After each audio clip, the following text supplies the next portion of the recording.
Hi Frank, this is Maria. I'm sending you a little video here just because I wanted to explain a little bit about the pacing guide, the way it's set up.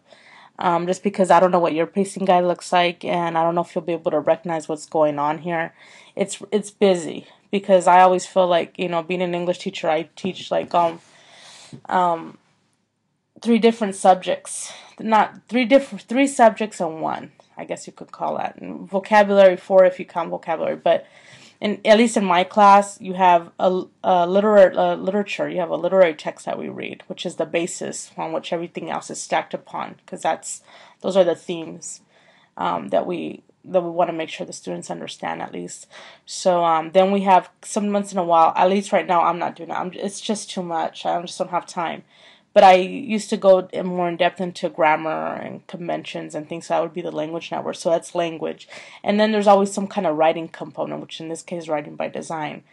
But basically, it's the writing their essays. So three things that we teach, as of course for your class, I think united by a common thematic element would probably is our best bet to go. I think that's at least when my students, that's why I see the way they're linked to you when they do things for your class and my class together. But I don't know how you would want to approach it at all, and I'm open to anything. For collaboration. The reason why I say I wanted to just quickly look at the first two units of the English 2 so you can kind of see how it's broken down. And that way maybe you can understand the rest of it because I don't want you to say, what is she teaching here? But the way the pacing calendar goes, we start with spiritual beginnings, which is foundations of early literature.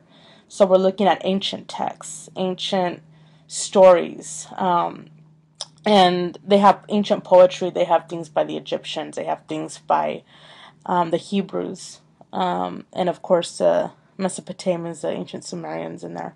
And when actually we focus on the Sumerian, the ancient Sumerian epic, we look at Gilgamesh, and we read it's a bigger text within our text. I mean, we have an excerpt only of it, but it's one of the bigger things that the kids actually read. But there's themes about human mortality in there, and the mutability, the idea that nothing lasts forever, that everything must come to an end, whether it be perfection, whether it be love, human life. That's where we get the mortality aspect.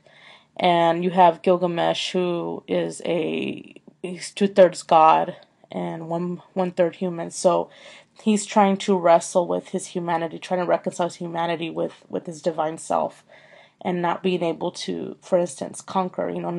Having to wrestle with the idea of him that as a human, that 1/3 of him that's human will eventually die, and that he can't do. It's something he can't control. So it's a deeper meaning. The kids really respond to that theme of mutability in Gilgamesh. But that's like the first thing that we read. And as you can see here, I start off with we have a historical background, because even though I think Sakaki, she looks at she does world history, which is really good, but at the same time she doesn't start with the ancient world.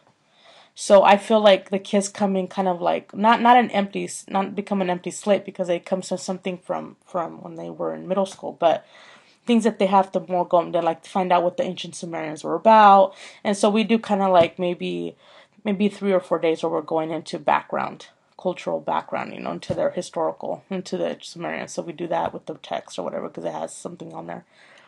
And then we just start getting prepared. I give them the vocabulary, which is here, that they have to know: archetype, myth, heroic literature. And that's just the types of ancient literature from that time. And then I just start pre-teaching Gilgamesh. And you see right here where it says Friday, we just start going into, I add those vocabulary to it, whatever they had up there. And we have incantation, which is their literature-based vocab. Then we have academic vocab, for instance, like I said, the archetype, quest hero, quest story. So if really, I don't know what you wanted to focus on, but here it has McDougall-Lytell, the MCD. That's really what I'm teaching. And everything else, I don't know if you wanted to look at grammar or anything, but I'm going to go ahead and stop the video because I only have a few more seconds on it. I hope you'll be able to understand it. The same thing goes with English 3. Bye-bye.